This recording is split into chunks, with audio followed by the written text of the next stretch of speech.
Pour mieux s'immerger dans la réalité politique, sécuritaire, économique et sociale d'Israël, connectez-vous chaque matin sur Studio Kalita. Daniel Haïk vous y attend pour sa revue de la presse. Voilà, il est 8h35 sur Studio Kalita, 34 minutes soyons précis. C'est l'heure de la revue de la presse et des médias israéliens, une revue qui sera, il faut l'avouer, consacrée aux derniers développements politiques dont nous avons déjà parlé ce matin avec Eliel Alouf et Gaël Grunwald. Les derniers développements politiques après la décision d'Ayelet Shaked et de Naftali Bennett de ne pas démissionner, et donc après la décision qui permet à la coalition gouvernementale de se maintenir. Les quotidiens israéliens reviennent donc ce matin sur les événements de ces 24 dernières heures, avec bien évidemment cette volte-face inattendue de Bennett et de Shaked, qui n'ont pas démissionné et n'ont pas provoqué d'élections anticipées. Les journaux se demandent comment cette coalition de 61 députés va pouvoir tenir et jusqu'à quand. Le Israël Hayom titre ce matin « Succès pour Netanyahou qui a réussi à préserver sa coalition contre toute attente, une coalition qui sera examinée à la loupe ». Le Israël Hayom révèle également que dans le cadre du remaniement ministériel qu'il prépare, Netanyahou pourrait confier le ministère des Affaires étrangères à Israël Katz et le portefeuille de l'intégration à Tzipi Hotovili, ce qui, soit dit en passant, serait une excellente nouvelle pour la communauté francophone et pour l'Aliyah de France. Le Yediot Aharonot met un chiffre au cœur de sa première page. Ce chiffre, vous l'avez peut-être compris, devinez, c'est 61. C'est le nombre de députés que compte actuellement donc la nouvelle coalition de Binyamin Netanyahou. Le Premier ministre s'est sorti de l'imbroglio politique sans élections anticipées, mais une liste de défis attend sa coalition qui ne dispose que donc d'une majorité très étriquée. Et la preuve, c'est que la coalition a déjà essuyé hier un échec puisqu'elle n'a pas pu repousser la motion de censure de l'opposition. Cela n'a pas fait chuter le gouvernement parce que l'opposition n'a pas réussi à réunir 61 voix, donc une majorité absolue, mais seulement 47. Pour que l'échec ne soit pas embarrassant, les députés de la coalition sont tout simplement sortis de l'hémicycle.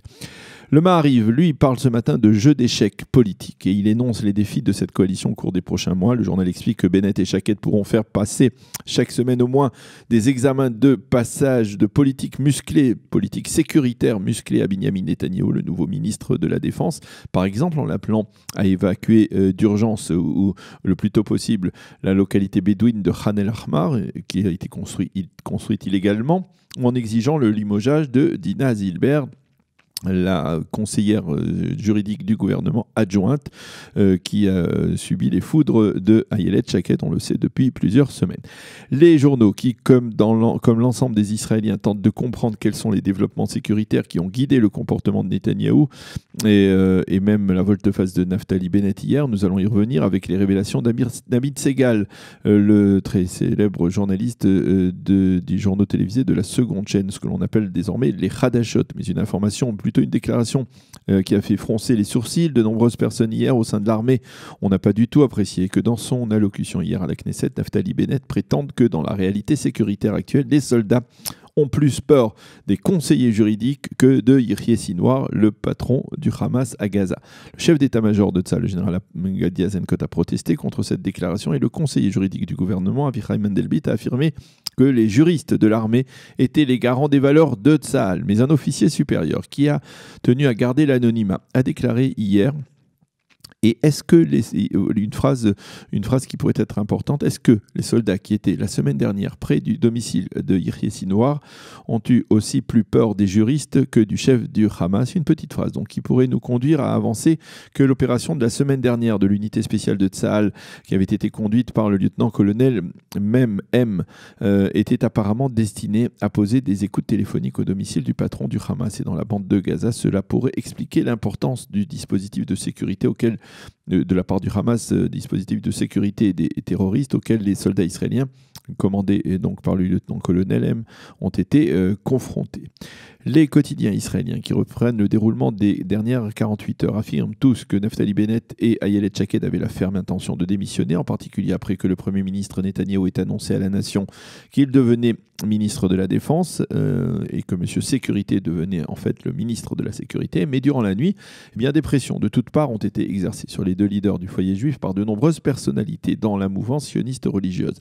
Selon les informations révélées hier soir dans le journal télévisé des Hadashot par Amit Segal, même le conseiller spécial à la sécurité nationale, Meir Ben Shabbat, qui est sioniste religieux et proche du grand rabbin Chaim Druckmann, a été mobilisé par Binyamin Netanyahou. Selon certaines versions, Ben Shabbat aurait montré à Naftali Bennett ou en un document top secret à caractère sécuritaire qui expliquerait le comportement de M. Netanyahou depuis une semaine afin de le persuader de ne pas démissionner. Selon d'autres sources, en fait, Ben Shabbat se serait tourné vers le Rav Chaim Druckmann, qui le connaît bien, qui est le leader spirituel de la mouvance sioniste religieuse, et il lui aurait montré donc ce document top secret afin qu'ensuite le Rav Druckmann se tourne vers Naftali Bennett pour lui demander de ne pas démissionner, ce qu'apparemment le Rav Druckmann a fait hier matin, 2 heures avant la conférence de presse de Shaked et de Bennett. Alors qu'écrivent les éditorialistes ce matin, Mati Tourfeld dans le Israël Hayom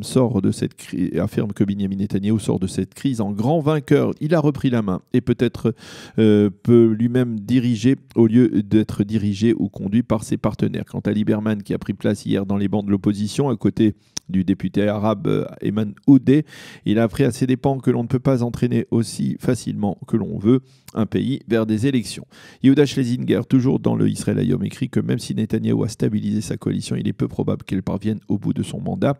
Il insiste sur la loi sur l'enrôlement des élèves des yeshivot qui ne peut pas être votée parce qu'il n'y a pas pour l'instant de majorité. Les observateurs s'accordent à penser que Binyamin Netanyahou demandera à la Cour suprême une prolongation supplémentaire dans le cadre de ce projet de loi. Chaim Schlein, lui, applaudit Naftali Bennett qui approuvait, écrit-il ce matin, que l'intérêt d'Israël était pour lui plus important que son intérêt personnel et qui, à la dernière minute, s'est donc rétracté. Il a même cité Rabbi Nachman de Breslav qui a dit que dans toute personne qui s'occupe des besoins de la collectivité, des tzorchet tzibur, comme on dit en hébreu, il y a un instinct de vouloir diriger. Au cours des derniers jours, avec Netanyahou et Bennett, nous avons assisté à une leçon de la part de ceux qui placent l'intérêt de la nation au-dessus de leur intérêt personnel et de ceux qui font le contraire, comme Avigdor Lieberman écrit donc Chaim Schlein dans le Israël Hayom. Enfin, toujours dans ce même journal, Amnon Lord estime qu'en parlant des soldats qui ont peur des conseillers juridiques, Naftali Bennett s'est mis à dos une partie de l'échelon militaire israélien, ce qui risque de l'handicaper par la suite s'il entend être ministre de la Défense, éventuellement dans le prochain gouvernement.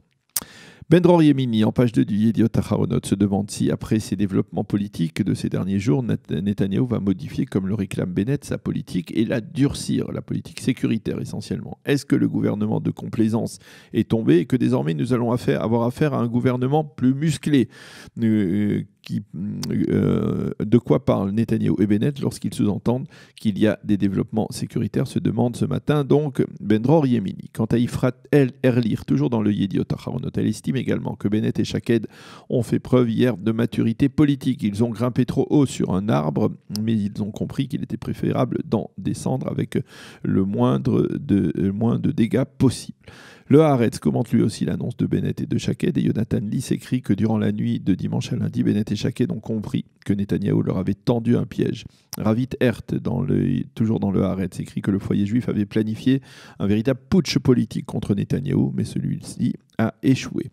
Quant à Amos Harel, il estime qu'après la volte-face à la dernière minute de Bennett, ce dernier n'est pas véritablement mûr pour être un véritable leader politique. Voilà donc ce que l'on peut lire ce matin dans la presse et les médias israéliens. Il est 8h43 minutes. Nous allons marquer une pause musicale et on se retrouve tout de suite après, je l'espère, avec le grand rabbin de Strasbourg, Avraham Weil, qui participe actuellement aux travaux du comité restreint de la conférence des rabbins européens. Pour mieux s'immerger dans la réalité politique, sécuritaire, économique et sociale d'Israël, connectez-vous chaque matin sur Studio Kalita. Daniel Haïk vous y attend pour sa revue de la presse.